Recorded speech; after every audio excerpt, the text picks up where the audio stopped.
नमस्कार दोस्तों, हमारे यूट्यूब चैनल पे आप सभी का हार्दिक स्वागत है। दोस्तों, माताएं, बहनें, आइए हम लोग हरतालिका तीज के शब्द के महत्व को जानते हैं कि हरतालिका तीज का नाम हरतालिका तीज क्यों पड़ा। दोस्तों, हरतालिका तीज हरत और आलिका शब्द से मिलकर बना है। दोस्तों, हरत का मतलब यानी हरण और आलिका का मतलब सहेली होता है। हरतालिका तीज की कथा के अनुसार पार्वती जी की सहेलियां उनका अपहरण कर उन्हें घने जंगल में ले गई थी, क्योंकि उनका विवाह उनके पिता भगवान विष्णु जी के साथ करना चाहते थे। तो इसलिए उनकी सहेलियां उन्हें घने जंगल में अपहरण करके ले गई थी कि उनके बिना इच्छा के विरुद्ध उनका विवाह भगवान विष्णु से उनके पिताजी ना करें। उस जंगल में माता पार्वती जी ने हरतालिका तीज का निर्जला व्रत रखा और रात्रि को जागरण किया। जागरण करके भगवान शिव की भक्ति में लीन रहने लगी और वे भगवान शिव को अपने पति के रूप में पाने के लिए कामना करने लगी। तो दोस्तों, इसीलिए सुहागिनी भी पति की दीर्घायु के लिए इस दिन बिना पानी का व्रत रखती हैं और रात्रि को जागरण कर शिव पार्वती की पूजा करती हैं। ये व्रत करवा चौथ के समान फलदायी होता है। दोस्तों, पौराणिक मान्यताओं और कथाओं के अनुसार कहा जाता है कि पार्वती माता भगवान शिव को अपने पति के रूप में चाहती थी।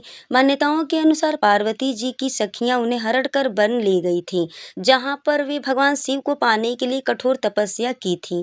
सहेलियों द्वारा माता पार्वती को हरण करने का कारण इस व्रत का नाम हरतालिका पड़ गया। तो दोस्तों, माताएं, बहनें, सखियां, आइए हम लोग हरतालिका व्रत की कथा को सुनते हैं। धार्मिक मान्यताओं और कथाओं के अनुसार कहा जाता है कि पार्वती माता और भगवान शिव के मिलन पर हर साल हरतालिका व्रत मनाया जाता है।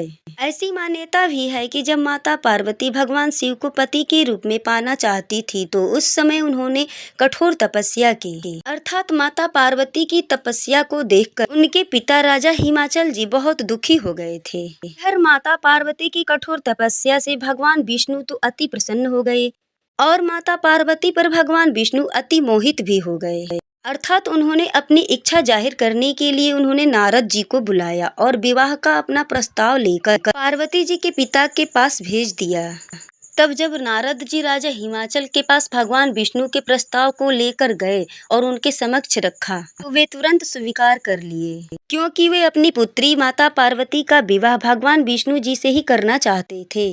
और जब उन्होंने इस बात को माता पार्वती को बताया तो माता पार्वती बहुत दुखी हो गई और वे अपनी सखियों के पास चली गई और वहां जाकर उन्होंने अपने दुख का कारण बताया। तो उनकी सखियां उनका हरण कर जंगल की ओर लेकर चली गई। जंगल में जाकर उनकी सखियों ने उन्हें कठोर तपस्या करने के लिए कहा। सखियों की बात मानकर माता पार्वती उसी समय भगवान शिव को पाने के लिए कठोर तपस्या में लीन हो गई। बहुत समय बीतने के बाद माता पार्वती ने भाद्रपद माह के शुक्ल पक्ष की तृतीया तिथि के दिन हस्त नक्षत्र में भगवान शिव की बालू की प्रतिमा बनाई और उनकी विधि विधान से पूजा की। इसके साथ ही वह रात भर जागकर भगवान शिव की आराधना करने लगी। तब माता पार्वती की भक्ति और कठोर तपस्या को देखकर भगवान शिव अति प्रसन्न हो गए और उन्होंने वर मांगने के लिए माता पार्वती जी से कहा।